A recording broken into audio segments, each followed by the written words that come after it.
आई ग, आधीच कंबर दुखत होती, आता अजूनच दुखायला लागेल. आई ग, ही कशी करते बया काय माहिती.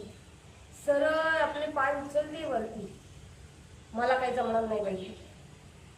हा, दुसरं काय दाखवते. आता काय दाखवते ती. हा, कपालभाती ते करूया आपण.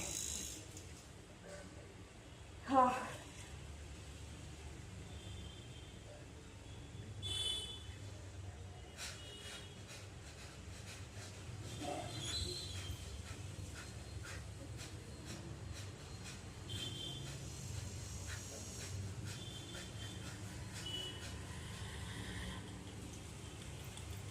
आता काय दीर्घ श्वसन.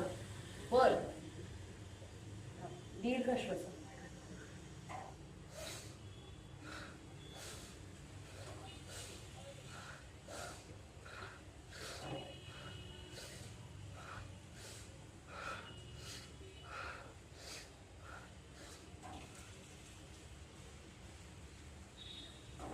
काय तुम्ही पण असा करता योगाभ्यास व्हिडिओ बघून? तुम्हाला योगाभ्यास करायची इच्छा होती, ही ही खरंच खूप चांगली गोष्ट आहे. पण असं व्हिडिओ बघून असं योगाभ्यास आपण बरोबर करतोय का नाही हे कोण ठरवणार? हा, हे बघा, योगाभ्यासाचा जर का आपण योग्य पद्धतीने अभ्यास केला ना तर त्याचा खरंच आपल्या शरीरावरती खूप चांगला परिणाम होतो. परंतु तेच जर आपण चुकीच्या पद्धतीने केलं तर त्याचा ऍडव्हर्स इफेक्ट आपल्या शरीरावरती व्हायला पण वेळ लागणार नाही. आता दीर्घ श्वसन.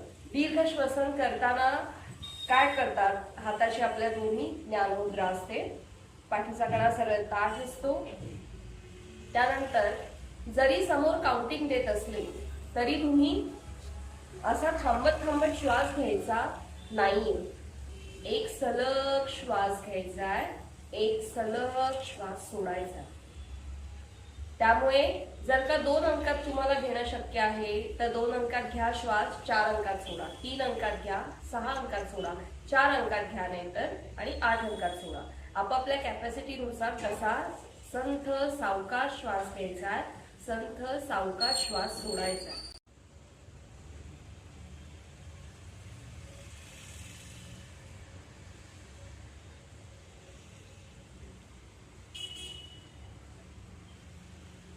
इतकं सावकाश संथ श्वास घ्यायचा आहे. कॉन्सन्ट्रेशन फक्त आणि फक्त आपल्या श्वासावरती केंद्रित करायचंय. त्यानंतर कपालभातीमध्ये ज्या काही चुका होतात त्या मी दाखवल्या. खांदे उडवले जातात, फेशियल एक्सप्रेशन चेंज होतं, श्वास घेतो सोडतो, तसं करायचं नाहीये. कपालभाती करताना सुरुवातीला फक्त एकदाच श्वास घेतला जातो, त्याच्यानंतर श्वास जोरात सोडायचा आणि पोटाला जर्क द्यायचा. त्यामुळे आपण जोपर्यंत कपालभाती करतो तोपर्यंत श्वास घ्यायचा नाही. दमल्यासारखं वाटलं तर थांबायचं, दीर्घ श्वसन करायचं आणि परत आवर्तनं सुरू करायची. आता योग्य पद्धतीने कपालभाती कसं करायचं ते दाखवते. हात आपले द्रोण मुद्रेत ठेवायचे. सुरुवातीला एकदाच एक दीर्घ श्वास घ्यायचा आहे.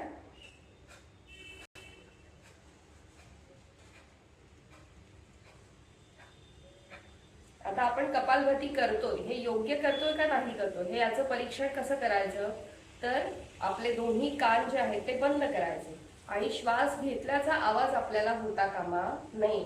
फक्त श्वास सोडल्याचा आवाज आपल्याला आला पाहिजे, तेव्हा समजायचं की कपालभाती आपण योग्य करतोय. त्यानंतर जेव्हा जर का तुमची कंबरदुखी होत असेल तर सर्वांगासन, हलासन अशी आसनं तुम्ही करू नका. त्याच्याऐवजी अर्धचक्रासन तुम्ही करू शकता. ते आसनाचा नक्कीच तुम्हाला फायदा होऊ शकतो किंवा सहज हस्त भुजंगासन तुम्ही तेव्हा करू शकता. व्हिडिओ बघून योगाभ्यास करण्यापूर्वी ऑनलाईन किंवा ऑफलाईन कोणी योग तज्ञ असेल तर त्याच्याकडून व्हेरीफाय करून घ्या आपण जे करतोय ते बरोबर आहे का चुकीचं आहे. ते बरोबर पद्धतीने शिका आणि मग नंतर व्हिडिओ बघून तुम्ही योगाभ्यास नक्की करू शकता.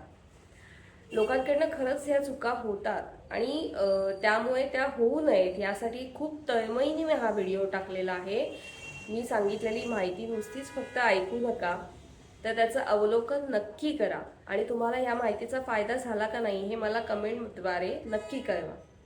लाईक शेअर फॉलो तर तुम्ही नक्की करणार आहात काय. बाय.